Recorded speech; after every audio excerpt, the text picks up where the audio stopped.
الحمد لله نحمده ونستعينه ونستغفره ونؤمن به ونتوكل عليه ونعوذ بالله من شرور أنفسنا ومن سيئات أعمالنا من يهده الله فلا مضل له ومن يضلل فلا هادي له وأشهد أن لا إله إلا الله وحده لا شريك له وأشهد أن سيدنا ونبينا ومولانا محمدا عبده ورسوله صلى الله على سيدنا محمد وعلى آله وأصحابه وسلم تسليما كثيرا. فقد قال الله سبحانه وتعالى في محكمه التنزيل والفرقان المجيد بعد أعوذ بالله من الشيطان الرجيم بسم الله الرحمن الرحيم ومن أحسن قولا ممن دعا إلى الله وعمل صالحا وقال إنني من المسلمين. وقال النبي عليه الصلاة والسلام تركتكم على المحجة البيضاء ليلها كنهارها لا يزيغ عنها إلا هالك. صدق رسول الله صلى الله عليه وسلم. சங்கைக்குரிய கண்ணியத்திற்குரிய மேலான உலமா பெருமக்களே, பெரியார்களே, சகோதரர்களே, அல்லாஹு சுப்ஹானஹு வ தஆலா நம் அனைவர்களுக்கும் பலவிதமான அருட்கொடைகளை, அனுகூலங்களை, நிஅமத்துகளை தந்திருக்கிறான். இவைகள் அனைத்திலும் ஆக பொறுமதியான ஒரு செல்வம், ஒரு நிஅமத் இருக்கின்றது என்றால் அது இஸ்லாமிய மார்க்கத்துடைய நிஅமத், தீனுடைய நிஅமத். உலகத்தில் உள்ள மற்ற எல்லா செல்வ பாக்கியங்களை விட அல்லாஹ்விடத்துல ஆக சிறப்பான உயர்வான ஒரு செல்வம், ஒரு பொக்கிஷம் இருக்கிறது என்றால் அது அல்லாஹுடைய புனிதமான தீன். இந்த தீனை, இந்த மார்க்கத்தை எட்டி வைப்பதற்காகத்தான் உலகத்திற்கு 1,00,000க்கும் மேற்பட்ட நபிமார்களை அல்லாஹ் அனுப்பி வைத்தான். 300க்கும் மேற்பட்ட ரசூல்மார்களை அனுப்பி வைத்தான். ஒவ்வொரு காலகட்டத்தில் அந்த நபிமார்களுடைய வழிகாட்டுதலுக்கு தேவைப்படக்கூடிய நேரத்தில் வேதங்களையும் ஸஹ்புகளையும் இறக்கி வைத்து அந்தந்த காலத்தில் அல்லாஹ் சுப்ஹானஹு வ தஆலா அவர்களுடைய தீனுடைய தாவத்துடைய பிரச்சாரத்திற்கு அல்லாஹ் உதவியாக இந்த வேதங்களையும் ஸஹ்புகளையும் இறக்கி வைத்தான். கடைசியாக வந்த ஹதரத் ரசூலுல்லாஹி ஸல்லல்லாஹு அலைஹி வஸல்லம் அவர்களை தெரியும். அவர்கள் அனுப்பப்பட்ட காலம் மிக பயங்கரமான காலம்.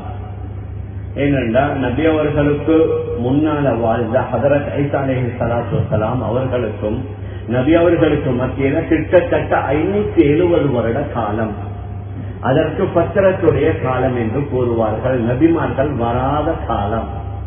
ஒரு 570 வருஷம் உலகத்திற்கு நபிமார்கள் வராததுனால மக்கள் மிகப்பெரிய ஒரு ஆபத்தான பயங்கரமான ஒரு கட்டத்திற்கு சென்றடைந்தார்கள். ஏன் நபிமார்கள் தான் மக்களுக்கு நேரான வழியை காட்டுவார்கள். நீங்க இவைகளை செய்ய வேண்டும், இவைகளை செய்யக்கூடாது என்று நபிமார்கள் தான் அவர்களுக்கு வழிகாட்டுவார்கள். ஒரு 570 வருஷம் நபிமார்கள் வராததுனால மக்கள் பாவங்களுடைய, குற்றங்களுடைய அதர பாதாளத்திற்கு சென்றிருக்கார்கள். எந்த அளவுக்கு பைத்துல்லா, காபத்துல்லா அதுதான் தௌஹீதுடைய மர்கஸ், ஏகத்துவத்துடைய மர்கஸ். அல்லாஹ்வை அதை முன்னோக்கித்தான் நாம் தொழுகிறோம். அந்த பைத்துல்லாவுக்கு உள்ளேயே 300க்கும் மேற்பட்ட சிலைகளை கொண்டு வந்து வைத்து விட்டார்கள். பைத்துல்லாவுக்கு வெளியில நிர்வாணமாக தவாப் செய்யக்கூடிய ஒரு நிலைமை உருவாக்கி விட்டது. மறுமுனையில் அந்த காலத்துல வாழ்ந்த மக்கள்கிட்ட பொருளாதாரத்துடைய பெரிய முன்னேற்றம் இல்ல, கல்வித்துறையில ஒரு முன்னேற்றம் இல்ல, மனித தோற்றத்தில் வாழ்ந்தாலும் கிட்டத்தட்ட மிருகங்களுடைய குணங்கள், நல்ல பண்புகளும் இல்ல, நல்ல நடத்தைகளும் இல்ல. சின்ன சின்ன விடயங்களுக்காக வேண்டி எல்லாம் மோதிக்கொள்வார்கள், சண்டைகளை பிடித்துக் கொள்வார்கள், வருஷ கணக்கில் விரோதத்தை வைத்துக் கொண்டு பழி தீர்ப்பார்கள். இந்த மாதிரியான ஒரு பயங்கரமான காலகட்டத்தில் தான் ஹதரத் ரசூலுல்லாஹி ஸல்லல்லாஹு அலைஹி வஸல்லம் அவர்களை அல்லாஹ் அனுப்பி வைத்தான். வறுமை கோட்டிலே வாழ்ந்து கொண்டிருந்தார்கள். எழுத வாசிக்க தெரியாதவர்கள் அதிகமானவர்கள். எந்த அளவுக்கு என்றால் நபியுடைய தோழர்களில் கிட்டத்தட்ட எழுத வாசிக்க தெரிந்தவர்கள் ஒரு 45 பேர் அல்லது 49 பேர் என்று சில கிதாபுகள்ல பதிவு செய்யப்பட்டிருக்கிறது. அந்த அளவுக்கு அறிவுத்துறையில பின்தங்கித்தான் இருந்தார்கள். பொருளாதாரத்துடைய அடிமட்டத்தில் வாழ்ந்து கொண்டிருந்தார்கள். நாகரிகத்துடைய வரைவிலக்கணம் கூட தெரியாது.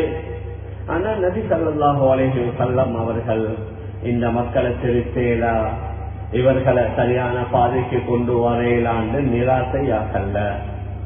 அந்த மக்களுடன் நபி அவர்கள் இரண்டர கலந்தார்கள்.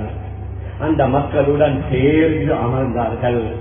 அந்த மக்களுடன் இணைந்தே தன்னுடைய அதிகமான காலத்தை கழித்து அந்த மக்களுக்கு எப்படியாவது இந்த தீனை எட்டி வைக்கணும், இந்த புனிதமான தீனை அவர்களுக்கு அறிமுகம் செய்யணும். அல்லாஹுடைய விளக்கம் இல்லாததுனால தான் இந்த அளவுக்கு மாறு செய்கிறார்கள். ஆகிராவை பற்றி இவர்களுக்கு தெரியாது. வெறும் உலகத்துடைய வாழ்க்கை தான் எல்லாம் என்று நினைத்துக் கொண்டிருக்கிறார்கள். இன்றும் நாங்கள் பார்க்கலாம், உலகத்தில் உள்ள அநேகமான நுண் முஸ்லிம் அவர்களுக்கு ஈமான் நம்பிக்கை இல்லை, ஆசிராவின் மீது நம்பிக்கை இல்லை. உலகத்துல வாழ்றதை என்ஜாய் பண்ணத்தான்.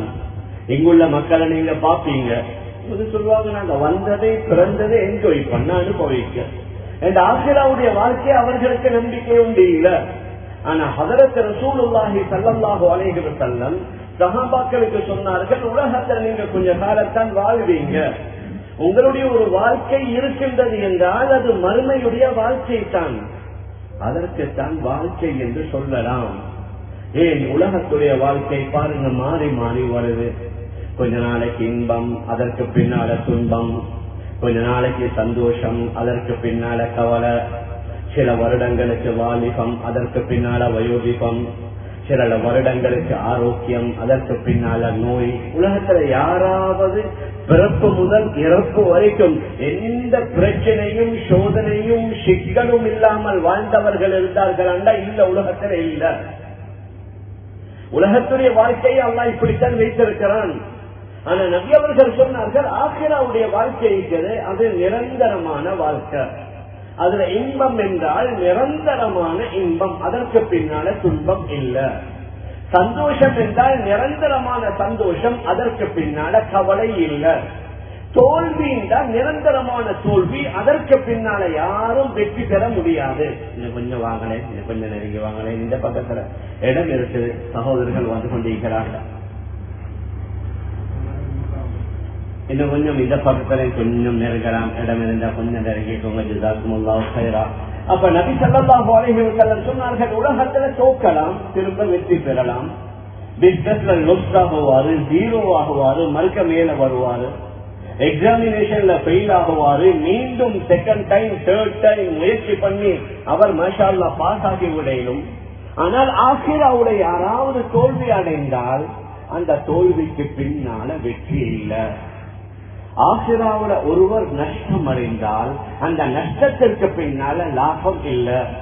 அதனால நபியவர்கள் சொன்னார்கள், உலகத்திலேயும் நீங்க வெற்றி பெறணும், ஆகிராவிலேயும் நீங்க வெற்றி பெறணும் என்றால் நான் கொண்டு வந்திருக்கிற இந்த மார்க்கத்தை நீங்க கனதாக்கி கொள்ளுங்க. மார்க்கத்துடைய அடிப்படையில நீங்க வாழுங்க. எங்களோட மார்க்கத்துல ஜீன்ல எந்த ஒன்றும் கஷ்டம் இல்லை. அல்லாஹ் எல்லா விடயங்களையும் இலகுவாக்கி தந்திருக்கிறான். ஆனா நாங்க பழகிற முறைதான் இருக்குது. நாங்க எப்படி எங்களை பழக்குவோமோ அது நேஷிப். உதாரணமாக நைட் டியூட்டி செய்யறாரு, பல வருஷ காலமாக நைட்ல தூங்குறாரு இல்ல, அவரோட வேலை நைட் ஷிப்ட் தான். இப்ப அவருக்கு நைட்ல முடிச்சுக்கிறது கஷ்டம் இல்லை, அவர் அதற்கு பழகிட்டாரு.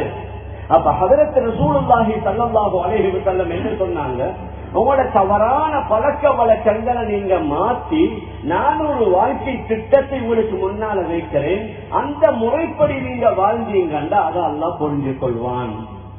அதன் மூலம் வெற்றிகளை தருவான், அதன் மூலம் கண்ணியம் கௌரவங்களை தருவான். அதன் மூலம் நீங்க ஆகிராவுல பெரிய பாக்கியங்களை அடையலாம்.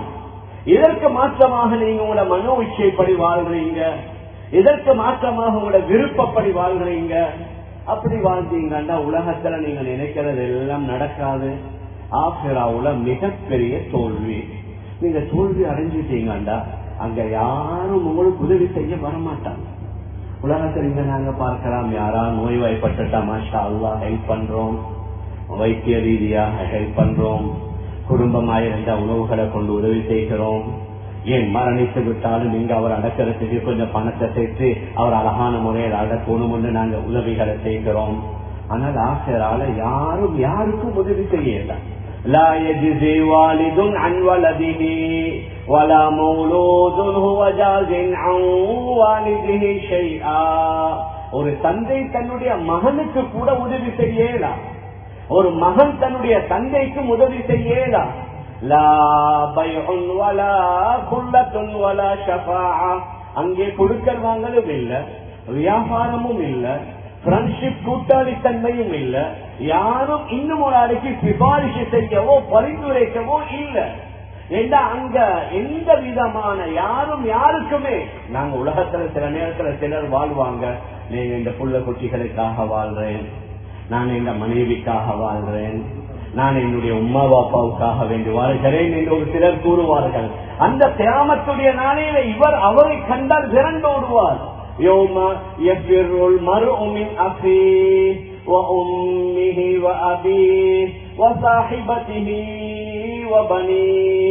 அன்றைய தினம் ஒருவர் தன்னுடைய நண்பரை விட்டும் விரண்டோடுவான், தாயை விட்டும் விரண்டோடுவான், தந்தையை விட்டும் விரண்டோடுவான், தன்னுடைய மனைவி மக்களை விட்டும் விரண்டோடுவான்.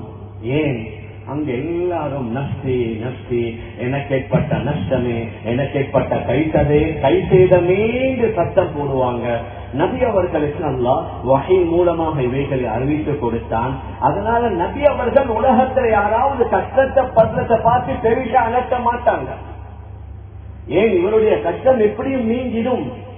இவருடைய வறுமை, இவருடைய உணவில்லாத தன்மை, ஆடை இல்லாத தன்மை, வீடு இல்லாத தன்மை, இவைகளை பார்த்து நபி அவர்கள் மிச்சம் அழட்ட மாட்டாங்க. கண்டிப்பா உதவி செய்யணும், அதுல மாற்று கருத்து இல்ல. ஆனா ஒரு ஆள் தீன் இல்லாம, ஒரு ஆள் தொழுகை இல்லாம, ஒரு ஆள் வணக்கங்கள் இல்லாம, ஒருவர் அமல் இபாதத் இல்லாம மரணித்தால் அவர்களுடைய ஆசிராவுடைய நஷ்டம் ஈடு செய்ய முடியாத நஷ்டம். அதனால அந்த நஷ்டம் யாருக்கும் ஏற்படக்கூடாது. தன்னுடைய நண்பனுக்கு மட்டுமல்ல, பயங்கரமான விரோதிக்கும் ஏற்படக்கூடாது, அபூ ஜஹலுக்கும் ஏற்படக்கூடாது, அபூ சுஃபியானுக்கும் ஏற்படக்கூடாது. அதனால ஹஜரத் ரசூலுல்லாஹி ஸல்லல்லாஹு அலைஹி வஸல்லம் முதலாவது என்ன செய்தார்கள் என்றால், அந்த மக்களுக்கு இந்த புனிதமான தீனை விளக்கினார்கள். நீங்க இஸ்லாத்தை ஏற்றுக்கொள்ளுங்க, அல்லாஹுவை ரப்பாக ஏற்றுக்கொள்ளுங்க, என்னை அல்லாஹுடைய தூதுவனாக நபியாக ஏற்றுக்கொள்ளுங்க, என்னுடைய வாழ்க்கையில் அல்லாஹ் மிகப்பெரிய முன்மாதிரி வைத்திருக்கிறான். லகத் கான லகும் ஃபீ ரசூலில்லாஹி உஸ்வத்துன் ஹஸனா. ரசூலுல்லாஹ்வுடைய வாழ்க்கையில உங்களுக்கு மிகப்பெரிய ஒரு அழகான முன்மாதிரி. வெறும் தொழுகையில மாத்திரம் அல்ல, வெறும் நோன்பு ஜகாத் ஹஜ்ஜில மாத்திரம் அல்ல, நபி அவர்களுடைய வாழ்க்கையில முழுக்க முழுக்க முன்மாதிரி. நடையில, உடையில, பாவனையில, அவர்களுடைய நடவடிக்கைகள்ல எந்த அளவுக்கு நபி அவர்கள் அனைத்திற்கும் ஒரு முறையை கற்று தந்திருக்கிறார்கள். நாங்க முடி வெட்டுவதாக இருந்தாலும் இஸ்லாத்தில் ஒரு முறை. முடி இருக்குது, முடி நாங்க நினைச்ச மாதிரி வளர்க்கவும் மேல, நினைச்ச மாதிரி வெட்டவும் மேல. ஹதீஸ்ல வருது, நஹா ரசூலுல்லாஹி ஸல்லல்லாஹு அலைஹி வஸல்லம் அனில் கஸா. கஸானுடைய அடிப்படையில முடி வெட்டுவதை நபி அவர்கள் தடுத்தார்கள். இதற்கு முஹத்திதீன்கள், ஹதீஸ்களே வல்லுநர்கள் கூறுகிறார்கள், கஸா என்ன? யுஸ்ரகு பஅது ரஸி வ யுஹ்லகு பஅதுஹு. தலையில் சில பகுதி முடியை வெட்டிவிட்டு இன்னும் சில பகுதி முடியை வைப்பது. அது ரெண்டு மாதிரி இருக்கலாம். தலையில நடுவுல ஃபுல்லா முடியை இறக்கிட்டு சைட மட்டும் வைக்கிறார், அல்லது என்ன செய்யற, நடுவுல மட்டும் முடிய வச்சுட்டு தலையில ஃபுல்லா இந்த சைட ஃபுல்லா வலிக்கிற. இது முடியாது. இறக்கினா ஃபுல்லா இறக்குங்க, வச்சா ஃபுல்லா வைங்க. நான் எதை சொல்ல வரேன்டா, ஒரு சிலர் சொல்லுவாங்க முடி அது என்னுடைய இஷ்டம், அதுக்கு என்ன மீனிங்களையும் சொல்லித்தர தேவையில்ல, அது எங்களுக்கு எப்படி விருப்பமோ நாங்க அப்படி செய்வோம். ஆனா எங்களுடைய இஸ்லாமிய மார்க்கத்தில் அல்ஹம்துலில்லாஹ் அனைத்திற்கும் வழிகாட்டுதல். ஹதரத் சல்மான் பார்சி ரலியல்லாஹு அன்ஹு அதாவது பெருமையோட சொல்லுவாங்க, எங்கட நபி அவர்கள் எங்களுக்கு சிறுநீர் கழிக்கிற முறையை கூட படித்து தந்தார்கள். அதற்கும் ஒரு முறை நபி ஸல்லல்லாஹு அலைஹி வஸல்லம் முறையை படித்து தந்தார்கள். எச்சிலை துப்பு உலகத்துல யாராவது ஒரு தலைவர் இதயத்தில் சொல்லுவாங்களா? ஒரு தலைவர் இப்படி பேசினா சொல்லுவாங்க, என்ன இவருக்கு பேசுறதுக்கு வேற ஒன்றும் கிடைக்கலையான்னு கேட்பாங்க. ஆனா எங்கட நபி ஸல்லல்லாஹு அலைஹி வஸல்லம் எச்சிலை எப்படி துப்போனும், நேரா கிப்லாவுக்கு முன்னால துப்ப அனுமதி இல்ல, வலது பக்கமாக துப்பாதீங்க, இடது பக்கமாக துப்பிக் கொள்ளுங்க. தொழுகையில எச்சில் துப்ப வேண்டிய ஒரு கட்டம் வந்தால் உங்களோட ஆடையுடைய ஓரத்துல மெதுவா துப்பிக் கொள்ளுங்க. நபியுடைய காலத்துல வெறும் தரையாக இருந்துச்சு, அல்லது உங்களோட காலுக்கு கீழால துப்பிக் கொள்ளுங்க. என்ன மண் தர, அது மண்ணோட சேர்ந்துடும். நாம் எதை சொல்ல வாரோம்டா, ஹதரத் ரசூலுல்லாஹி ஸல்லல்லாஹு அலைஹி வஸல்லம் ஒவ்வொன்றுக்கு ஒரு முறையை சொல்லி தந்தார்கள். இன்னைக்கு நாங்க சாப்பிடுறோம், அதற்கும் முறை, நீர் அருந்து கொள்றோம், அதற்கும் ஒரு முறை. சாப்பிட்டு முடிச்சதோடு அந்த தட்டை வலித்து சாப்பிடுவதும் சொன்னா, சில நேரங்கள்ல இந்த பொஃபே சாப்பாடுகள் வைப்பாங்க. அப்ப நாங்க பார்க்கலாம், ஒரு சிலர் தேவையானது தேவையில்லாதது எல்லாத்தையும் எடுத்து தட்டுல போட்டுக் கொள்றது, கடைசியில பாதிய சாப்பிட்டு பாதிய கொண்டு டஸ்ட்பின்ல போடுற முறை இல்ல. எங்களுக்கு எது தேவையோ, எதை சாப்பிட முடியுமோ அதை மட்டும் தான் சாப்பிடணும், அதை மட்டும் தான் எடுக்கணும். அதற்கு மேலால் எடுத்து வேஸ்ட் பண்ணுவதற்கு அனுமதி இல்ல. நாங்க சாப்பிட்ட தட்டை வலிச்சு சாப்பிட்ட அபூதாவுதுல வார ரிவாயத், மன் அக்கல ஃபீ கஸ்அத்தின் சும்ம லஹிஸஹா தகூலு லஹு القصعة اعتقك الله من النار كما اعتقتني من الشيطان. அபூதாவுதுல வார ரிவாயத். யாராவது ஒரு பிளேட்ல தட்டுல சாப்பிட்டு அந்த தட்டை நல்லா வலிச்சு சாப்பிடுறாரு, அந்த தட்டை இவரை பார்த்து கூறுகின்றதாம்,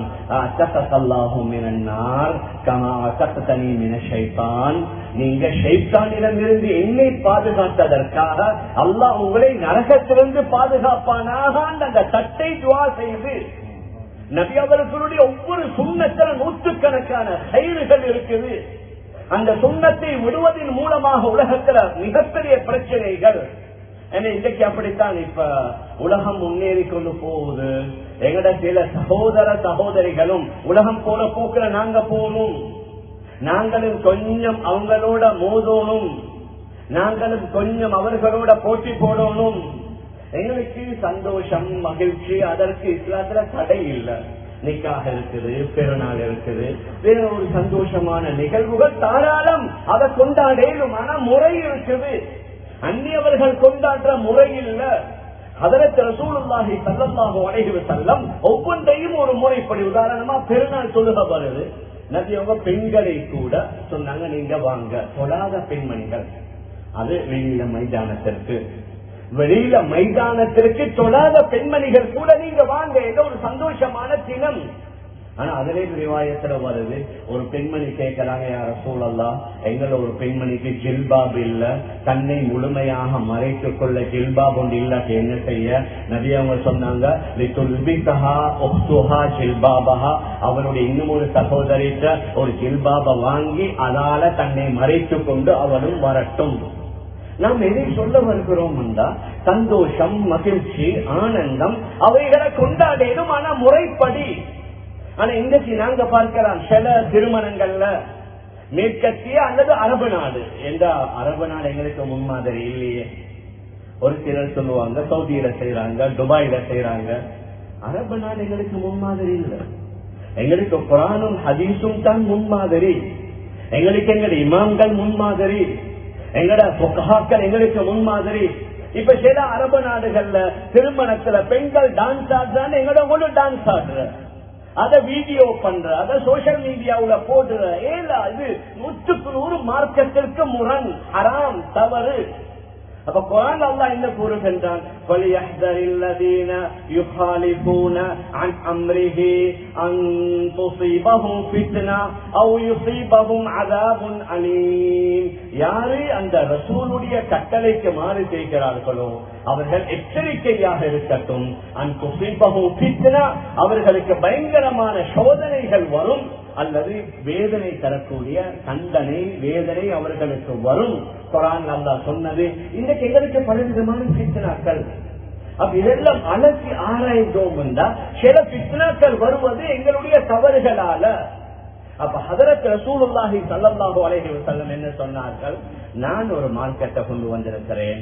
இந்த மார்க்கத்துடைய அடிப்படையில தீனுடைய அடிப்படையில நீங்க வாழுங்க. அதுல ஈமானும் இருக்குது, இபாதத்தும் இருக்குது. இபாதத் வணக்க வழிபாடுகள், முஆமலா கொடுக்கல் வாங்கல் மிகப்பெரிய ஒரு பாடம். இன்னைக்கு அதிகமா சில நேரத்துல உலமாக்கள்கிட்ட கேள்வி கேளுங்கண்டா கேள்வி கேட்கறது வுது செய்யறத பத்தியும் குளிக்கிறத பத்தியும் தொழுறத பத்தியும் தான். ஒரு நாளைக்கே தொழுறதுக்கு செலவழிக்கிறது ½ an hour. ஆனா நாங்க மார்க்கெட்ல பஜார்ல வெளியில 12 hour தொழில்ல எங்கட கொடுக்கல் வாங்கல்ல எந்த முறை ஹராம் எந்த முறை ஹலால் அதிகமானவங்க கேட்கறல்ல. ஏன் சில நேரத்துல கேட்க ஹசரத் நீங்க தேர்வு பிலாண்டா விட வேண்டி வரும். அதனால சில வேலை கேட்காமலே செஞ்சு கொண்டு போறது. முஆமலா கொடுக்கல் வாங்கல் அது மிகப்பெரிய ஒரு பாபு, பெரிய ஒரு பாடம். அதே மாதிரிதான் முஆஷரா, குடும்ப வாழ்க்கை, சமூக வாழ்க்கை. நாங்க மற்றவர்களுடன் எப்படி வாழணும், மற்ற சமூகத்தார்களுடன் எப்படி வாழணும், மகன் பாப்பாவோட எப்படி வாழணும், மகள் உம்மாவோட எப்படி வாழணும், கணவனும் மனைவியும் எப்படி வாழணும், பிள்ளைகள் பெற்றோர்களுடன் எப்படி வாழணும். இது மிகப்பெரிய ஒரு பாடம். மேலான பெரியார்களே சகோதரர்களே, ஹஜ்ரத் ரசூலுல்லாஹி ஸல்லல்லாஹு அலைஹி வஸல்லம் இவைகளை பற்றி சஹாபாக்கள் விரிவாக சொன்னாங்க. இபாதத்திலேயும் நீங்க 100க்கு 100, கொடுக்கல் வாங்கல் வியாபாரத்திலேயும் நீங்கள் 100க்கு 100, குடும்ப வாழ்க்கையிலேயும் நீங்க 100க்கு 100 வாழ்ந்து உங்கள்கிட்ட முழுமையான தீன் வந்து விட்டது என்றால் தீனின் மூலமாக சாதிக்கலாம். ஆனா சஹாபாக்களை நிராசையாக விடல. ஹஜ்ரத் ரசூலுல்லாஹி ஸல்லல்லாஹு அலைஹி வஸல்லம் கொஞ்சம் கொஞ்சமாக அவர்களுக்கு விவரித்தாங்க. ஃபர்தான தொழுகை, சுன்னத்தான தொழுகை, தொழுகைகள் எப்படி செய்யணும். உலகத்துல முழு உலகத்துல தௌஹீதுக்கு பின்னால உள்ள ஒரு வணக்கம் என்ற தொழுகைதான். மனிதர்களுடன் கூட்டாக சேர்ந்து மனிதர்கள், ஜின்கள், பறவைகள், மிருகங்கள், மரங்கள், வானவர்கள் அத்துணை பேர்களும் சேர்ந்து செய்யக்கூடிய ஒரு வணக்கம் என்ற தொழுகைதான். எங்களோட ஜக்காத்துல சேர்றல்ல, எங்களோட ஹஜ்ஜில மனிதர் மற்றவர்களோ மிருகங்களோ சேர்றல்ல, எங்களோட நோன்புகள்ல மற்ற இனங்கள் மற்ற பறவைகள் மிருகங்கள் சேர்றல்ல.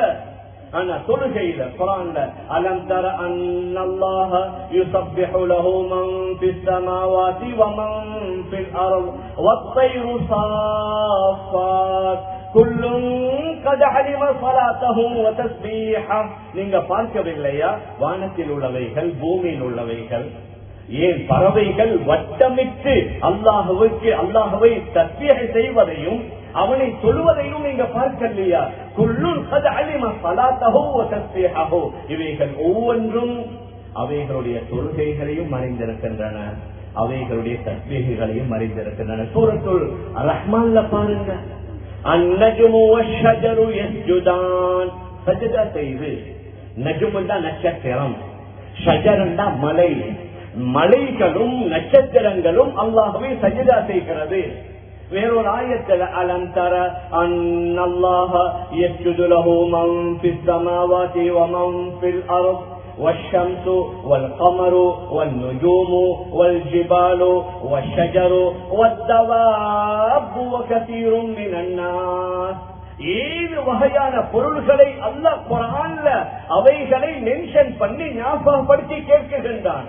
من في السماوات ومن في الارض والشمس سوريا والقمر سنجرا والنجوم நட்சத்திரங்கள் والجبال மலைகள் والشجر மரங்கள் والدواب வனவிலங்குகள் மிருகங்கள் பறவைகள் وكثير من الناس. அதிகமான மனிதர்கள் என்னை சஜ்தா செய்வதை நீங்கள் பார்க்கவில்லையா? மேலான பெரியார்களே, சகோதரர்களே, முழு உலகத்துல எல்லா வஸ்துக்களும் சேர்ந்து செய்யக்கூடிய ஒரு வணக்கம் என்றால் தொழுகை. எந்த அளவுக்கு மற்றவர்களுக்கு எல்லாம் சான்ஸ் தரும். உதாரணமா நீங்க ஆகமான நீளமான பிரயாணம் ரமதான்ல செய்வீங்க, நோன்பு பிடிச்சு கொண்டு செய்யணும்னா மிச்சம் நல்லம். அல்ஹம்துலில்லாஹ் இன்றைக்கும் செய்யறவங்க இருக்கிறாங்க. இப்ப உங்களுக்கு தெரியும், இப்ப கடந்த காலங்கள், இப்ப இந்த வருஷம் மார்ச்ல வரும், கடந்த காலங்கள்ல ஏப்ரல்ல, அதற்கு முன்னால மே மாசம், அதற்கு முன்னால சில வருஷங்களுக்கு முன்னால ஜூன்ல நோன்பு வந்தா மேற்கத்திய நாடுகள் எல்லாம் ஹை சமர். மிச்சம் 9:30 நோன்பு திறக்கிறதுக்கு. அப்ப ரமதானுடைய காலத்துல நாங்க ஒரு தடவை வாரோம் எங்க ஸ்ரீலங்கன் ஏர்லைன்ஸ்ல தான். நாங்க அநேகமாக பிராங்க்பர்ட்டுக்கு, அப்ப ஸ்ரீலங்கன் இருந்துச்சு. அப்ப நாங்க வாரோம் ஜெர்மனுக்கு. வந்த நேரத்துல பிளைட்ல அதுல ஒரு சில இஸ்லாமிய ஹாஸ்டல்ல 2 வாலிபர்கள் ஸ்ரீலங்கன்ல வேலை செய்யறாங்க, முஸ்லிம் வாலிபர்கள். அப்ப நாங்க வெளியில வந்ததோட அவங்க பேசிட்டு என்ன செய்தி எப்படின்னு கேட்டு, ரமதான்ல நோன்பா? ஓ நோன்பு ஹஜ்ரத் எந்த அவங்களுக்கு தெரியும். டைமும் 4 hour வித்தியாசம். இலங்கையை விட யூரோப்ல 5 hour 4 hour வித்தியாசம். அப்ப அதோட அங்க நோன்பு சுரக்கிற நேரமும் ராவு 9:30. கிட்டத்தட்ட நோன்பு ஒரு 22-23 hour வரும். நாங்க கேட்கிறோம் நோன்பா? ஓ நோன்பு ஹஜ்ரத். ஏன்னா உங்களுக்கு தெரியும், முழு வருஷமும் நாங்க டிராவல் பண்ணி கொண்டு தானே இருப்போம். ரமதான்ல இந்த நோன்பை நாங்க விட்டோம்னா மறுக்க கலா செய்ய சந்தர்ப்பம் இல்ல. அதனால நாங்க ரமதானாக இருந்தாலும் நோன்பை பிடிக்கிறோம். அப்ப நாங்க கேட்டோம், நீங்க என்ன செய்றீங்க? இல்லைங்களுக்கு டின்னர் விசாரத்தை நாங்க எடுத்து சாப்பிட்டு வருவோம். இப்ப ஹோட்டல் போறாங்க. அப்ப நான் கேட்டேன், என்ன செய்வீங்க சஹருக்கு? இல்ல நாங்க இருக்கிறதுக்கு பக்கத்துல ஏதாவது மஸ்ஜித் இருந்தா நாங்க எங்களுடைய டின்னர் விசாரத்தை சாப்பிட்டு மஸ்ஜித்ல போயிட்டு பஜ்ர தொழுதுட்டு தான் ஹோட்டல்ல ரூம்ல வந்து நாங்க தூங்குறோம். எங்க ரூமுக்கு போனோம்னா எங்களை தொழுகை கல்லாவாகிடும். நான் எதை சொல்ல வரேன், அல்ஹம்துலில்லாஹ் இன்றைக்கும் இருக்கிறாங்க. எந்த சட்டத்திலையும் தொழுகையை விட அனுமதி இல்ல. எங்களுக்கு நின்று கொண்டு தொலைலாக்கி உட்கார்ந்து தொழணும். உட்கார்ந்து தொலைல நீங்க படுத்த படுக்கையில் இருக்கிறீங்க, படுத்து கொண்டே தொழணும். உங்களோட கைகளை ஆட்ட அசைக்க கூட, காலை ஆட்ட அசைக்க முடியாது. கண்ணால ஜாடை செய்யணும்னா ஜாடை செய்து அவுது தொழணும். வுது செய்ய தண்ணி இல்லாட்டி மண்ணால தயமும் செய்யணும். மண்ணும் இல்ல தண்ணியும் இல்ல. வேற மذஹப் இமாம் மாலிக் ரஹிமஹுல்லாஹ் அவர்களுடைய மذஹப்ல தயம்மும் மண் இனத்தை சார்ந்ததுல தயம்மும் செய்யலாம். தெருவேலை இதுவும் மண் இனம் தான். பலக ஏன் மரம், அது மண்ணிலிருந்து வந்தது. இமாம் மாலிக் ரஹிமஹுல்லாஹ் சொல்றாங்க, இமாம் ஷாஃபிஈக்கு தான் புழுதியில் உள்ள சுத்தமான மண். மற்ற மذஹப்கள்ல சில இமாம்கள்ட்ட மண் இனத்தை சேர்ந்ததாக இருந்து அதுல தயம்மும் செய்யலாம். அதனால எதிலேயோ தயம்பும் செஞ்சு தொழுகையை தொழுது முடிக்கணும். மேலான பெரியார்களே, சகோதரர்களே, யுத்தம் இருக்குது. யுத்தம், போர்க்களம் நடந்து கொண்டிருக்கும். மக்கள் அல்லோல கல்லோல பட்டு கொண்டிருப்பாங்க. சில வேளை கை கால்கள் வெட்டப்படும், சில வேளை வாளால அவர்களுடைய கழுத்துகள் வெட்டப்படும், ரத்தங்கள் ஓடும். இந்த காலத்துல மாதிரி இல்ல. ஆனா குர்ஆன்ல அல்லாஹ் கூறுகின்றான், யுத்த நேரத்துல கூட தொழுகையை விட உங்களுக்கு அனுமதி இல்ல. நீங்க தொழுது கொண்டே போர் செய்யுங்க, தொழுது கொண்டே யுத்தம் செய்யுங்க. ஒரே இடத்துல நின்று கொண்டு தொழுது கொண்டு உங்களுக்கு யுத்தம் செய்வது கஷ்டமா இருந்தா நடந்து யுத்தம் செய்யுங்க. உங்களோட குதிரைகள்ல ஒட்டகங்கள்ல பிரயாணம் செய்து தொழுங்க, யுத்தம் செய்யுங்க. உங்களால பயமாக இருக்கிற ஒரு இடத்துல நிற்பதற்கு நீங்க நடந்து அல்லது வாகனத்துல பிரயாணம் செய்து நீங்க போங்க. உலகத்தில் உள்ள மற்ற எல்லா வணக்கங்களையும் ஹதரத் ஜிப்ரீல் அலைஹிஸ்ஸலாத்து வஸ்ஸலாம் அவர்களை பூமிக்கு இறக்கித்தான் அல்லாஹ் கொடுத்தான். தொழுகையை மட்டும் தன்னுடைய தர்பாருக்கு அல்லாஹ் அழைத்தான் நபி அவர்களை. இப்ப புதுசா அவங்களுக்கு தெரியும், அந்த இந்தியாவுடைய அந்த சந்திராயன் 3 சொல்லி ஒரு ராக்கெட் ஒன்று அனுப்பினாங்க. ஒரு 40 நாள்ல போயிட்டு அந்த வளமையாக அனுப்புறவங்களோட அந்த சந்திரன்ல ஒரு பகுதி இன்றைக்கு இந்த தடவை இவங்க நோட் பகுதிக்கு அனுப்பினாலே பெரிய கொண்டாட்டமாக இருந்துச்சு. ஹதரத் ரசூலுல்லாஹி ஸல்லல்லாஹு அலைஹி வஸல்லம் ஒரே இரவுல மக்காவிலிருந்து மஸ்ஜிதுல் அக்ஸா கிட்டத்தட்ட 1500 கிலோமீட்டர். மஸ்ஜிதுல் அக்ஸாவுக்கு வாராங்க, எல்லா நபிமார்களையும் சந்திக்க வைக்கிறாங்க. அதற்கு பின்னால நபி அவர்கள் போறாங்க மேல. இவங்க போறது சந்திரன், அதற்கு பின்னால் எத்தனையோ கோள்கள், அதற்கு பின்னால சூரிய குடும்பம், அதற்கு பல லட்சம் மைல்களுக்கு அப்பால முதலாவது வானம், இரண்டாவது, மூணாவது, நாலாவது, ஐந்தாவது, ஆறாவது, ஏழாவது, அதற்கு மேல் அல்லாஹுடைய அரிசி, அதற்கு பின்னால் அல்லாஹுடைய குர்சி, அதற்கு பின்னால் சித்ரத்துல் முன்தஹா. அவைகள் அனைத்தையும் தாண்டி அல்லாஹுடைய தர்பாரில் ஹதரத் ரசூலுல்லாஹி ஸல்லல்லாஹு அலைஹி வஸல்லம் போய் நின்று அந்த நேரத்துல தான் அல்லாஹ் சுப்ஹானஹு வ தஆலா தொழுகையை கொடுக்கிறான். மேலான பெரியார்களே, சகோதரர்களே, எவ்வளவு முக்கியமான ஒரு அமல். பூமிக்கு ஜிப்ரீல் அலைஹிஸ்ஸலாத்து வஸ்ஸலாம் அவர்கள் அனுப்பி கொடுத்திருக்கலாம், ஆனா இது இவ்வளவு முக்கியமான ஒரு அமல். அந்த முக்கியத்துவத்தை காட்டணும் என்பதற்காக வேண்டி ஒரே இரவுல, அதே இரவுல நபி அவர்கள் மக்காவுக்கு திரும்பி வந்துட்டாங்க. அடுத்த நாள் காலையில நபி அவர்கள் சந்திக்கிறாங்க. ஹதரத் அபூபக்கர் ரலியல்லாஹு அன்ஹு அவர்களை சந்திச்சு விஷயத்தை சொன்னாங்க. நான் நேற்றிரவு இப்படியான ஒரு விண்ணுலக பயணத்தை மேற்கொண்டேன், அதில் எந்தெந்த காட்சிகளை நான் கண்டேன். ஒரு விரிவான ரிவாயத். இப்ப விரோதிகள் நபி அவர்கள் போன பயணம் உண்மையான பாக்குறதுக்கு மஸ்ஜிதுல் அக்ஸாவுடைய சில அடையாளங்களை கேட்கிறாங்க.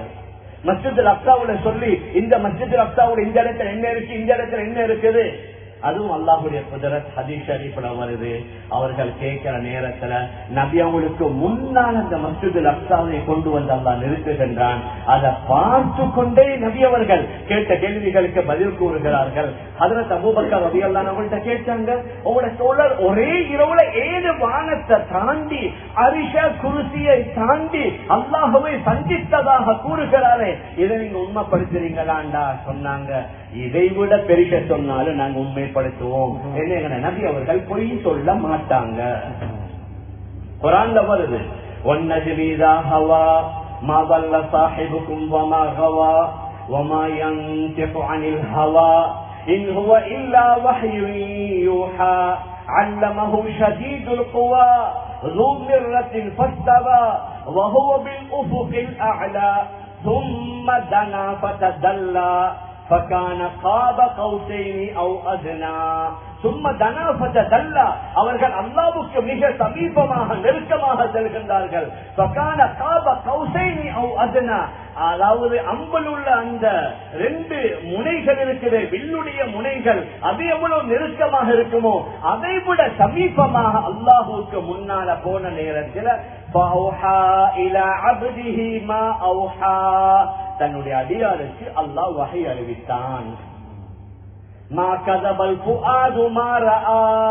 அவர் எதை கண்ணால பார்த்தாரோ அதை அவருடைய உள்ளம் பொய்ப்படுத்தல்ல. அவர் பார்த்ததை நீங்க சந்தேகப்படுகின்றீர்களா? அதுல அல்லாஹுவை பார்த்ததாகவும் தப்சீர்கள் வருது. ஜிப்ரீல் அலைஹிஸ்ஸலாத்து வஸ்ஸலாம் அவர்களை கண்டதாகவும் வருது. இன்னும் ஒரு முறை அவர்கள் ஜிப்ரீலை அல்லது அல்லாஹுவை பார்க்கின்றார்கள். இந்த சித்ரத்துல் முன்தஹா, சித்ரத்துல் முன்தஹாவுக்கு பக்கத்துல ஐந்தஹா ஜன்னத்துல் மஅவா, அங்கதான் ஜன்னத்துல் மஅவா இருக்குது. மேலான பெரியார்களே, சகோதரர்களே, இவ்வளவு பெரிய ஒரு வணக்கத்தை தான் அல்லாஹ் எங்களுக்கு தந்திருக்கிறான். ஆனா இதுல சில நேரத்துல பொதுப்போக்கு. நாங்க எங்கட சில இடங்களில் போன சொல்றது, நாங்க எங்களுடைய ஷாஃபி மத்ஹப்ல 2வது ஜமாத்துக்கு அனுமதி இருக்குது, ஹனஃபி மத்ஹப்ல 2வது ஜமாத்துக்கு அனுமதி இல்லை. அதனால அவர்கள் எங்க இருந்தாலும் பெரிய ஜமாத்துக்கு வந்துருவாங்க. அவர்களுக்கு 2வது ஜமாத்துக்கு அனுமதி இல்லை. அது கடும் கூதல், கடும் குளிர், இஸ்னோ கொட்டுது என்றாலும் மாஷா அல்லாஹ் வெளிநாடுகள்ல அந்த ஹனஃபி சகோதரர்கள் உள்ள மஸ்ஜித்ல நாங்க பார்த்தோம் என்றா மாஷா அல்லாஹ் அவங்களுக்கு சமரும் விண்டரும் ஐஸும் எல்லாமே சமம் தான் வருவாங்க மஸ்ஜிதுக்கு. இந்த ஜமாத் விட்டா 2வது ஜமாத்து இயலாது. ஆனா எங்களுக்கு 1வது ஜமாத்துக்கு பகரமா 2வது ஜமாத்துக்கு அனுமதி இருக்கிறதுனால சில வேளை 1வது ஜமாத்தும் இல்லை, 2வது ஜமாத்தும் இல்லை. மேலான பெரியார்களே, சகோதரர்களே, தொழுகைக்கிற இந்த தொழுகை முழு உலகத்துடைய இயக்கத்தை இதோட இணைத்துதான் நல்லா வைத்திருக்கிறான். அதனால தான் மழை இல்லாட்டின் தொழுகை, சூரிய கிரகணம் ஏற்பட்டாலும் தொழுக, சந்திர கிரகணம் ஏற்பட்டாலும் தொழுக, மழை வேகமாக வந்தாலும் தொழுகையில நாங்க துஆ ஓதுவோம். அல்லாஹும்மா யா அல்லாஹ் எங்களுக்கு இல்ல, எங்களை சூழ உள்ளவர்களுக்கு நீ மழையை பொழிவிப்பாயாக என்று சொல்லி நாங்க தொழுகையில குனூத்தில் அல்லாஹ்விட துஆ செய்வோம். மரணித்தாலும் ஜனாசாவுடைய தொழுக, ஏன் முழு உலகத்துடைய இயக்கத்தை தொழுகையுடன் அல்லாஹ் இணைத்து வைத்திருக்கிறான். ஹஜ்ரத் ரசூலுல்லாஹி ஸல்லல்லாஹு அலைஹி வஸல்லம் இந்த தொழுகையை பற்றி ஞாபகப்படுத்தினாங்க. அதனால சில சகோதரர்கள் சில பேரை போவாங்க 500 கிலோமீட்டர், 600 கிலோமீட்டர், 800 கிலோமீட்டர் வியாபாரங்களில் போவாங்க. உது எடுத்துக்கொண்டு போகணும். உது எங்களுக்கு முறிஞ்சிருச்சு, தண்ணி ஒரு போத்தல் தண்ணி இங்க கிடைக்கும், மாஷா அல்லாஹ் சாதாரணமாக உது செய்யலாம். வெளியில இறங்கல, ஹைவேல மோட்டர்வேல மாட்டிட்டீங்க, அல்லது கடுமையான மழை பெய்து கொண்டு இருக்குது, ஸ்னோ கொட்டி கொண்டு இருக்குது, வாகனத்தில் உட்கார்ந்தாவது தொழணும். தொழுகைய கலாபாக்கிறதுக்கு அனுமதி இல்ல. அந்த நேரத்தை கண்ணியப்படுத்தி எங்களை சீட்டில் உட்கார்ந்து கொண்டு சொல்லுவோம். வீட்டுக்கு திரும்பி வந்ததற்கு பின்னால் அதை நீட்டி தொழுதோம் என்றால் கலாவாக்கின குற்றம் எங்களுக்கு வராது. ஹஜ்ரத் உமர் ரலியல்லாஹு அன்ஹு ஃபஜ்ர் தொழுகைக்கு வந்து கொண்டிருக்கிறாங்க. ஒரு விரோதி ஹஜ்ரத் உமரை கொல்லணும்னு சொல்லி பல நாட்களாக என்ன செய்யறாங்க, எதிர்பார்த்து அவர்கள் ஃபஜ்ரை தொழுக வைத்துக் கொண்டிருக்கிறாங்க. அந்த நேரத்துல தான் தப்புகள் எல்லாத்தையும் கிழித்துக் கொண்டு வந்து மிக பயங்கரமாக ஹஜ்ரத் உமர் ரலியல்லாஹு அன்ஹு அவர்களை குத்துகின்றான், தாக்குகின்றான். எந்த அளவுக்கு என்றா வருது, பால வாயால கொடுப்பாங்க, வயிற்று பக்கத்தால ரத்தம் எல்லாம் வெளியில, அந்த அளவுக்கு அவர்களுடைய வயிற்று பகுதியை சின்ன பின்னமாக அவன் தாக்கினான். ஆனா அந்த நேரத்தில் ஹஜ்ரத் உமர் ரலியல்லாஹு அன்ஹு மயக்கத்தில் இருப்பாங்க. மயக்கம் தெரிஞ்சதோட முதலாவது கேட்கிற கேள்வி, மக்கள் சொல்லிட்டாங்களா? நான் சொல்லுவோம். யாரு சொல்லலையோ அவருக்கு இஸ்லாத்துல பங்கு இல்லை, யாரு சொல்லலையோ அவருக்கு இஸ்லாத்துல பங்கு இல்லை. கடைசி நிமிஷம் வரைக்கும் ஒரு தொழுகை கலாபாகாமல் அவர்கள் தொழுது முடித்தார்கள். நாங்க எங்களுக்குள்ள ஒரு உறுதி ஒன்று எடுப்போம், இன்ஷா அல்லாஹ் எங்க இருந்தாலும் தொழுகையை நாங்க விட மாட்டோம். ஒரு ஆள் பக்குவமா பேணுதலா தொழுது வராரு, அல்ஹம்துலில்லாஹ். அந்த தொழுகையினாலேயே அவரை அல்லாஹ் பல ஆபத்துகள் இருந்து பாதுகாப்பான், பலவிதமான நஷ்டங்களிலிருந்து பாதுகாப்பான், பலவிதமான நோய்களிலிருந்து அவர்களை பாதுகாப்பான். மேலான பெரியார்களே, சகோதரர்களே, அதனால ஹஜ்ரத் ரசூலுல்லாஹி ஸல்லல்லாஹு அலைஹி வஸல்லம் வணக்கத்தை பற்றியும் சொன்னாங்க, கொடுக்கல் வாங்கலை பற்றியும் சொன்னார்கள், வியாபாரம் விவசாயத்தை பற்றியும் சொல்லி முழுமையான தீன உண்டு பண்ணி கொண்டீங்கடா தீனின் மூலமாக சாதிக்கலாம். இன்றைக்கு நீங்க உங்களை ஆட்சி செய்ய யாருக்கும் விருப்பம் இல்லை. இன்றைக்கு நீங்க பயத்தோட வாழ்றீங்க, அச்சத்தோட வாழ்றீங்க. எந்த அளவுக்கு பயம் சொன்னா இரவையில் இல்ல, பகலையில கூட வெளியில வருவதற்கு பயம். ஆரம்பத்தில் முஸ்லிம்களுக்கு, முஸ்லிம்ல ஒரு ரிவாயத் ஒன்று வருது, ஹஜ்ரத் அபூதர் புகாரி ரலியல்லாஹு அன்ஹு மக்காவுல வந்து நபி அவர்களை சந்தித்து இஸ்லாம் ஏற்றுக்கொள்ளணும் என்று வாராங்க. யார்கிட்டையும் கேட்க பயம், யாரு முகம்மதுன்னு சொல்லு. கிட்டத்தட்ட ஒரு மாதம் கழிவு மஸ்ஜிதுல ஹரம் ஷரீஃப்ல தான் தங்குறாங்க. அவர்களே சொல்றாங்க, ஒரு மாதமாக என்னுடைய உணவும் என்னுடைய குடிப்பும் ஜம்சம் நீர் தான். ஒரு மாதமாக ஜம்சம மட்டும்தான் நான் குடிச்சேன். அல்ஹம்துலில்லாஹ். இந்த ஹதீஸ்ல வருது, மாஉ ஜம்சம் லிமா ஷுரிப லஹு, ஜம்சம் நீரை எந்த நியத்தை வைத்து குடிப்பீர்களோ அந்த நியத்தை கபூலாகும். நோய் சுகமாகணும்டா நோய் சுகமாகும், தாகம் தீரணும்டா தாகம் தீரும், பசி தீரணும்டா பசி தீரும். ஏன் நான் சொல்ல வாரேன்டா, ஒரு மாதமாக நபி அவர்கள் யாருன்னு கேட்பதற்குரிய ஒரு சூழல் இல்லை. ஒரு 2-3 நாள், பல நாட்களுக்கு பின்னால அதற்கு அலி பார்க்கிறாங்க. ஒரு நாள் வெளியூர்ல இருந்து வந்திருக்கிறாரு. இவரும் அவரை பார்க்கிறாரு, அவரும் இவரை பார்க்கிறாரு. ஆனா பேசுறதுக்கு பயம். ஒரு நாள் முஸ்லீம்ல வருது இந்த ரிவாயத், சஹீஹ் முஸ்லிம்ல.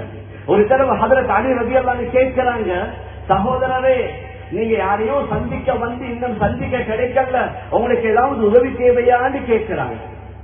இவர் கேட்கிறாரு, நான் உங்கள்கிட்ட கேட்டா நான் பேசுற பேச்ச நீங்க அமானிதமா வைப்பீங்களா, பகிரங்கப்படுத்திடுவீங்களா?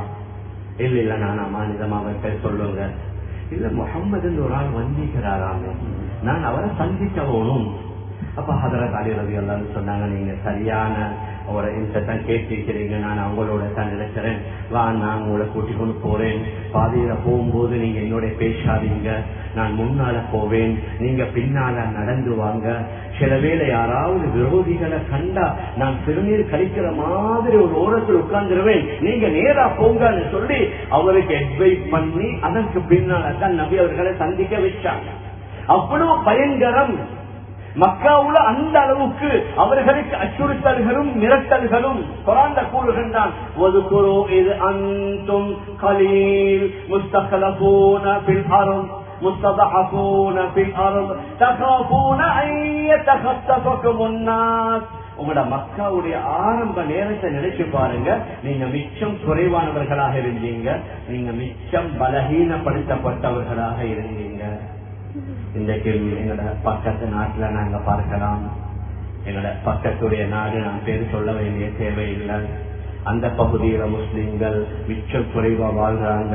முஸ்லிம் அல்லாத சில பேரினவாதிகள் நெருக்கமாக வாழ்ந்து எப்படி எல்லாம் துன்புறுத்துறாங்க.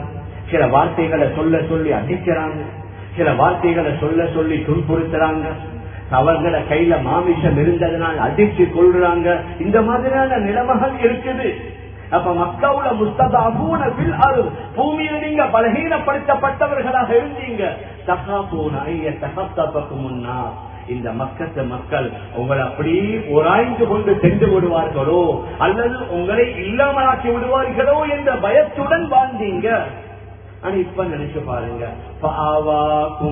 உங்களை நான் மதீனாவோட ஒதுங்க செய்தேன்,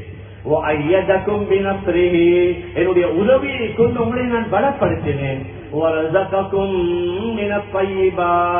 நல்லவைகளை உங்களுக்கு உணவாக தந்தேன் என்று ஆரம்ப நிலையை அல்லாஹு சுப்ஹானஹு வ தஆலா சஹாபாக்களை ஞாபகப்படுத்துகின்றார்.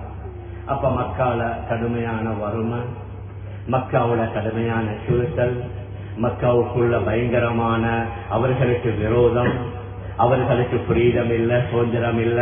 ஆனா நபி அவர்கள் சொன்னார்கள், நான் கொண்டு வந்திருக்கிற இந்த தீன் எடுத்துக்கொள்ளுங்க, தீனுடைய அடிப்படையில வாழுங்க, உங்களுடைய அனைத்து அந்த அசைவுகளை இஸ்லாமிய முறைப்படி நீங்க ஆக்கினீங்கண்டா இன்ஷா அல்லாஹ் நீங்க நினைக்காத பாக்கியங்கள் உலகத்திலையும் அல்லாஹ் தருவான். ஆகிராவுல மிகப்பெரிய பாக்கியங்கள் உங்களுக்காக வேண்டி வைத்திருக்கிறான். இப்ப நபியிடத்துல ஒரு சஹாபி வராரு, மதீனாவுக்கு வந்ததற்கு பின்னால யார் ரசூலல்லாஹ், மக்கா அபுல் ஆலியா ரலியல்லாஹு அன்ஹு, மக்காவுல தான் யார் ரசூலல்லாஹ் பிரச்சனை, மதீனாவுக்கு வந்தும் இன்னும் அதே மாதிரி தான் இருக்குது ஆரம்ப காலத்துல.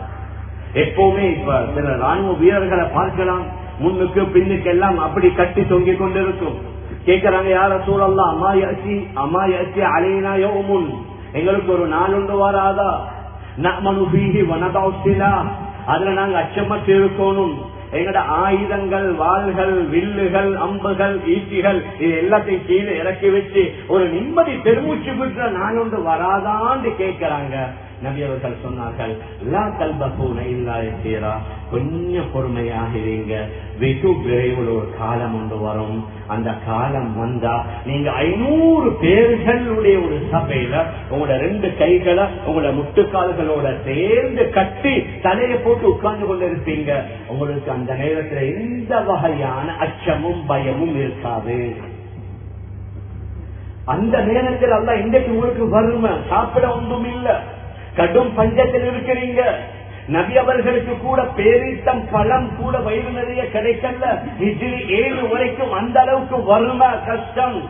வெகு விரைவில் ஒரு காலம் வரும், எந்த அளவுக்கு செல்வம் வரும்டா, ஒரு ஆள் தன்னுடைய ஜக்காத் பொருள் எடுத்துக்கொண்டு போய் அலைவாரு, யார்கிட்ட கேட்டாலும் இந்த ஜக்காத் எடுத்துக்கோங்கன்னு சொன்னா அதை எடுப்பதற்கு யாரும் முன் வர மாட்டாரு.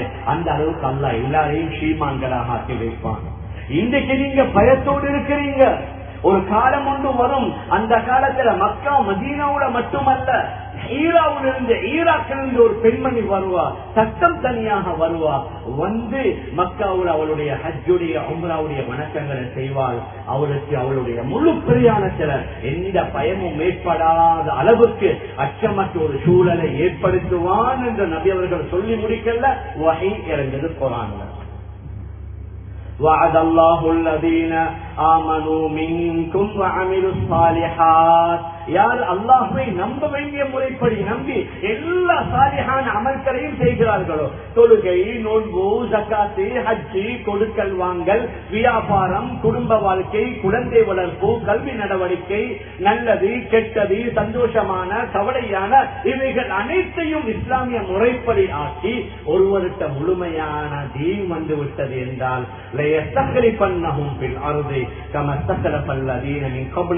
உங்களுக்கு முன்னால வாழ்ந்தவர்களுக்கு நாங்க உலகத்துடைய ஹிலாஃபத்தை ஆட்சியை கொடுத்த மாதிரி உங்களுக்கும் தருவோம். சஹாபாக்கள் இதை நம்பி இருக்க மாட்டாங்க. ஆனா பின்னால் அல்லாஹ் அவர்களுக்கு அதை உண்மைப்படுத்தி காட்டுகின்றான். மக்கால வாழ முடியாது என்று தான் நபி அவர்கள் மதீனாவுக்கு ஹிஜ்ரத் செய்தாங்க. ஹிஜ்ரத் செய்யும் போது தனியால தான் போனாங்க. அவருடைய நண்பர் ஹதரத் அபூபக்கர் ரலியல்லாஹு அன்ஹு அவர்கள் மாத்திரம் தான் போனாங்க. ஆனா ஒரு 8 வருஷம் கழிகிற நேரத்துல நபி அவர்கள் மக்காவுக்கு 10,000 பேர்களுடன் மக்காவுக்கு வராங்க. எப்படிக்கும் தனியா போனவர் 8 வருஷத்துல எப்படி அல்லாஹ் நிலைமைகளை மாற்றாங்க. 10,000 பேர்களுடன் மக்காவை வந்து வெற்றி கொடுக்கிறார்கள். இன்னும் ஒரு 2 வருஷத்துல தான் ஹஜ்ஜத்துல் வதா, அங்க 1,24,000 பேர் ஒன்று சேருகிறார்கள். நான் ஆரம்பத்துல சொன்னேனே பயங்கரம் அச்சுறுத்தல். அப்போ ஒரு நிலைமை பயமாக இருந்த 1,24,000 பேர் எப்படி சேர்றது? அல்லாஹ் நிலைமைகளை தலைகீழாக மாற்றிட்டான். மக்கால ஹஜ்ஜத்துல் வதால 1,24,000 பேர்கள் ஒன்று சேருகின்றார்கள். அதற்கு பின்னால நபியவங்க வஃபாத்தாகிறாங்க. அப்ப அதற்கு முன்னாலே ஃபத்ஹ் மக்கா, யமன் வெற்றி கொள்ளப்படுது. அதற்கு பின்னால மிஸ்ர் வெற்றி கொள்ளப்படுது. ஹதரத் அபூபக்கர் ரலியல்லாஹு அன்ஹு 2.5 வருஷத்தை ஆட்சி செய்றாங்க. அந்த ஜோர்டான்ல தான் ரோமர்கள் வாழ்ந்து கொண்டிருந்தாங்க. அவர்களோட நடந்த அந்த யுத்தத்துல முஸ்லிம்கள் வெற்றி கொண்டு முழு ஜோர்டான், லெபனான், பெலஸ்தீன், சிரியா இந்த பிரமாண்டமான பகுதிகள் முஸ்லிம்கள்ட்ட வருது. அதற்கு பின்னால ஹதரத் உமர் இப்னுல் கத்தாப் ரலியல்லாஹு அன்ஹு ஒரு 10 வருஷ ஆட்சி. மஸ்ஜித் அக்ஸா வெற்றி கொள்ளப்படுது. அதற்கு பின்னால ஹதரத் உஸ்மான் இப்னு அஃபானுடைய ஆட்சி காலம். இந்த அரபு நாடுகளை தாண்டி ரஷ்யாவில் உள்ள உஸ்பெகிஸ்தான், அசர்பைஜான், ஆர்மீனியா போன்ற இந்த பிரமாண்டமான பகுதிகள் இஸ்லாமிய பகுதிகளாக மாறுது. அதற்கு பின்னால் ஹதரத் அலி ரலியல்லாஹு அன்ஹு அவர்கள் கலீஃபாவாக வந்த நேரத்தில் மதீனா மர்கஸாக இருந்த இடம் அது மாறி பக்தாத், ஈராக் முஸ்லிம்களுடைய தலைமை இடமாக பக்தாத் மாறுகின்றது. அதற்கு பின்னால் ஹதரத் முஆவியா ரலியல்லாஹு அன்ஹு அவர்களுடைய காலத்தில் தான் இஸ்லாமிய நீதிப்படை தயாராகுது. இவ்வளவு பெரிய ஒரு படையை தயார் செய்தாங்கண்டா ஆப்பிரிக்கா கண்டத்தில் உள்ள மொரோக்கோ, அந்த தூனூஸ், அந்த லிபியா அல்லாஹ் அவர்களுக்கு பாதுகாப்பு கொடுக்கணும். அந்த மொரோக்கோல வெள்ளம், லிபியால வெள்ளம், மொரோக்கோல நிலநடுக்கங்கள், அல்லாஹ் அவர்கள் இழந்தவைகளோட சிறந்தவைகளை கொடுக்கணும். ஹதரத் முஆவியா ரலியல்லாஹு அன்ஹு அவருடைய ஆட்சி காலத்துல அந்த ஆப்பிரிக்கா கண்டத்தில் உள்ள பல நாடுகளை வெற்றி கொடுக்கிறார்கள். ஒரு 100 வருடம் கலியல்ல. அப்படி போயிட்டு கடைசியில யூரோப்புடைய கடைசி பகுதி தான் என்ன ஸ்பெயின். அந்த ஸ்பெயினை என்ன செய்கிறார்கள்? அவர்கள் வெற்றி கொள்கின்றார்கள். சுல்தான் முஹம்மது ஃபாத்திஹ் ரஹ்மத்துல்லாஹி அலைஹி அவர்கள் என்ன செய்கிறார்கள்? அந்த ஸ்பெயினை வெற்றி கொள்கின்றார்கள். அதே காலத்தில் தான் இந்தியாவை முஹம்மது இப்னு காசிம் ரஹிமஹுல்லாஹ் அவர்கள் வந்து இந்தியாவை வெற்றி கொள்கின்றார்கள். இந்தியாவும் ஒரு நாடல்ல. இந்தியா, பாகிஸ்தான், பங்களாதேஷ், பர்மா இவ்வளவு பிரமாண்டமான பகுதி முஸ்லிம்கள்ட்ட, முழு ஐரோப்பா முஸ்லிம்கள்ட்ட, ஆப்பிரிக்காவுடைய பெரும் பகுதி முஸ்லிம்கள்ட்ட. நான் இதை சொல்லிக் கொண்டு வாரேன் என்று சொன்னா குர்ஆன்ல அல்லாஹ் சொன்னானே, உங்களுக்கு முன்னால வாழ்ந்தவர்களுக்கு ஆட்சியை தந்த மாதிரி நாங்க தருவோம். ஒரு 100 வருஷத்துக்குள்ள அல்லாஹ் எப்படி எப்படி எல்லாம் இஸ்லாமியர்களுடைய கைகள் ஆட்சி கொடுத்தான். ஹதரத் முஆவியாவுக்கு பின்னால உமையாக்களுடைய ஆட்சி, அதற்கு பின்னால அப்பாசியாக்களுடைய ஆட்சி. அந்த உமையாக்களுடைய ஆட்சி காலத்துல தான் உமர் இப்னு அப்துல் அசீஸ் ரஹிமஹுல்லாஹ், இது ஹதீஸ்ல புகாரிலையும் வருது. அவர்களுடைய ஆட்சி காலத்துல தான் ஒருவர்கிட்ட ஜகாத் பணத்தை கொடுக்கிறாரு. நீங்க இந்த ஜகாத் பணத்தை ஆப்பிரிக்கா கண்டத்துல ஆக கஷ்டமான ஒரு பகுதியில இந்த ஜகாத் பணத்தை நீங்க அவர்களுக்கு குடிச்சிட்டு வாங்கன்னு அனுப்புறாரு. அவர் காலை முதல் மாலை வரைக்கும் அலைந்து திரிந்து யாருகிட்ட கேட்டாலும் இந்த ஜகாத் எடுங்கன்னு சொல்லுவாராம். ஜகாத் எடுக்க நான் தகுதி இல்லை, அல்லாஹ் என்ன ஷீமானாக ஆக்கிட்டான். முழு உலகம் முஸ்லிம்களை அல்லாஹ் சுப்ஹானஹு வ தஆலா செல்வந்தர்களாக ஆக்கினான். குர்ஆன்ல வருது, லயஸ்தக்லிஃபன்னஹும் ஃபில் அர்த் கமா தக்லஃப அல்லதீன மின் கப்லிஹிம் வலயுமக்கினன்ன லஹும் தீனஹும் அல்லதீ இர்தபா லஹும். அவன் அவர்களுக்கு பொருந்திக் கொண்ட மார்க்கத்தில் அவர்களை உறுதியாக்கி வைப்பான். வலயுபத்திலன்னஹும் மின் பாதி ஹௌஃபிஹிம் அம்னா. இப்ப நீங்க பயத்தோட அச்சத்தோட பீதியோட வாழ்றீங்க. இந்த அச்சம் பயம் அனைத்தை போக்கி ஒரு அச்சமற்ற பயமற்ற சூழலை நாங்க மாற்றுவோம் என்று சொன்னது ஹதரத் உமர் ரலியல்லாஹு காலத்துல நடக்குது. ஹதரத் உமர் ரலியல்லாஹு அன்ஹு கலீஃபாவாக இருக்கிறார்கள். அவர்கள் மக்காவுல ஹரம் ஷெரீஃபுக்கு வெளியில் இருக்கிறார்கள். ஒரு பெண்மணி அவளுடைய ஹஜ் உம்ராவுடைய வணக்கத்தை முடிச்சுக்கிட்டு வெளியில வராங்க. பார்த்தா அந்த பெண் வெளியூர் மாதிரி விளங்கிச்சு. ஹதரத் உமர் ரலியல்லாஹு கேட்டாங்க, தாயே நீங்க எந்த ஊரு? சொன்னாங்க, நான் ஈராக்ல எந்த பகுதி? நான் ஹீரா என்ற அந்த பகுதி. அப்பதான் ஹதரத் உமர் ரலியல்லாஹு கேட்கிறாங்க, எப்படி தாயே உங்களோட பிரயாணம் அமைஞ்சிச்சு? உங்களோட யாரு, உங்களுடைய துணைக்கு யாரு வந்தாங்க? இல்ல, எனக்கு யாரும் மஹரமான ஆண்கள் துணை இல்லை, நான் தனியா தான் வந்தேன். நான் ஹீராவிலிருந்து புறப்பட்டு மக்காவை வந்து சேருகின்ற வரைக்கும் நான் என்னுடைய பிரயாணத்துல கண்ட ஆண்களை என்னுடைய சொந்த சகோதரன் மாதிரி. எத்தனை பெண்களை கண்டேனோ அத்தனை பெண்களையும் என்னுடைய சொந்த சகோதரி மாதிரி எல்லோருமே எனக்கு உதவியாளர்களா தான் இருந்தார்கள். யாரால எந்த விதமான அச்சுறுத்தல்களோ எனக்கு அசௌகரியங்களோ ஏற்படலான்னு சொன்னவுடன் ஹதரத் உமர் ரலியல்லாஹு அன்ஹு அல்லாஹு அக்பர் இருந்தாங்க. பக்கத்தில் இருந்தவர்கள் கேட்டாங்க, ஏன் தக்பீர் சொல்றீங்க?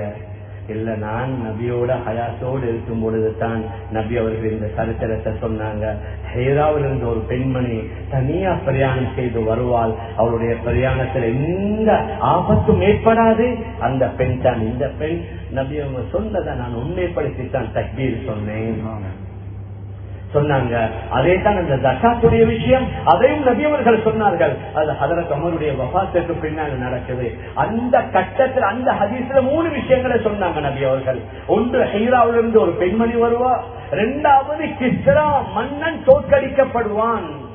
அவனுடைய சொத்து செல்வங்கள் எல்லாம் முஸ்லிம்களுடைய கால்களை வந்து முத்தமிடும். ஹதரத் உமருடைய காலத்துல தான் ஹதரத் அஜ்மன் அபி வக்காஸ் ரலியல்லாஹு அன்ஹு அவருடைய தலைமையில மதாயின் என்ற பகுதிக்கு ஒரு படையை அனுப்பி அந்த படை போய் கிஸ்ரா மன்னனுடன் யுத்தம் செய்து அவர் தோற்கடிக்கப்பட்டு அவருடைய முழு சொத்து செல்வங்களும் வருது. அல் பிதாயா வன் நிஹாயா என்ற சரித்திர கிதாபுல பதிவு செய்யப்பட்டிருக்கிறது. பணம் மாத்திரம் 3000 கோடி.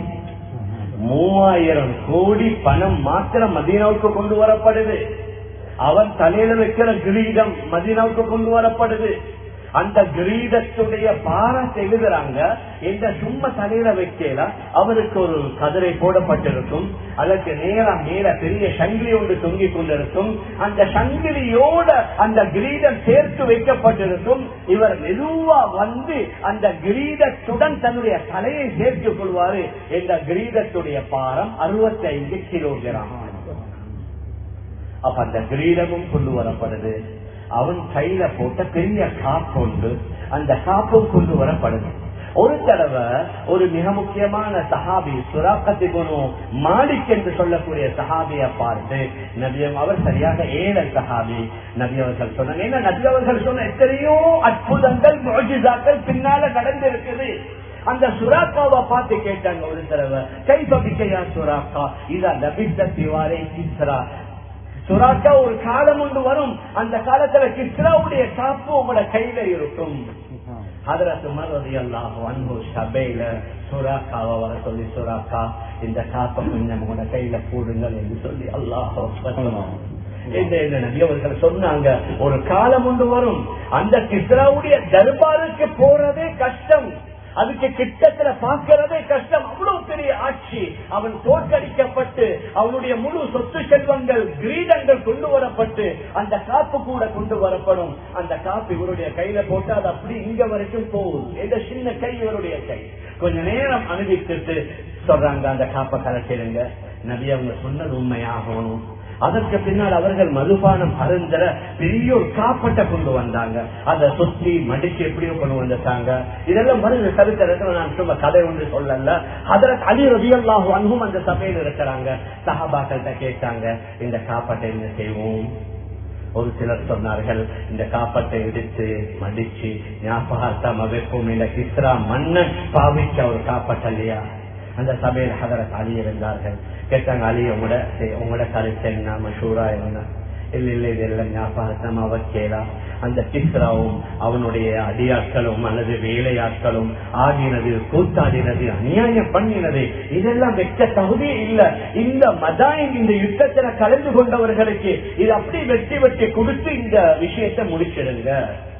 ஹதரத் உமர் சொன்னாங்க, ஹசனுடைய தந்தை அலி உண்மையை சொல்லிட்டாரு, இந்த யுத்தத்துல கலந்து கொண்டவங்களுக்கு இந்த காப்பட்டை கொடுங்க. ஹதரத் அலி ரலியல்லாஹு சொல்றாங்க, நானும் அதுல கலந்து கொண்டேன். எனக்கு ஒரு அடி நீளமான ஒரு சின்ன காப்பட்டு கிடைச்சிச்சு. அத மதீனாவுடைய மார்க்கெட்ல நான் 20,000 திர்ஹமுக்கு விற்றேன். நான் எது சொல்ல வாரேன்டா, ஒரு அடி நீளமான காப்பட்ட 20,000 திர்ஹமுக்கு விற்றா அவனுடைய கையில போடுற காப்பு, அவன் தலையில விற்கிற கிரீடம், அவன் பாவித்த மற்ற பொருள்களுடைய பொறுமதி என்ன? அப்ப நபியவர்கள் சொன்னார்கள், தீனுடைய அடிப்படையில வாழ்ந்தா முழு உலகமும் உங்களோட கால்களை வந்து முத்தமிடும். இதை சஹாபாக்கள் ஏற்றுக்கொண்டார்கள். அதற்காக வேண்டி, தீனுக்காக வேண்டி அனைத்தையும் செய்ய தயாரானார்கள். உயிர் தேவையா, உயிரை கொடுத்தாங்க. பொருள் தேவையா, பொருளை கொடுத்தாங்க. மனைவி மக்களை பிரியணுமா, பிரிஞ்சாங்க. நிரந்தரமா நாட்டை விடணுமா, விடுவதற்கு தயார். அதனாலதான் மக்காவை விட்டுட்டு யாராவது போவாங்களா?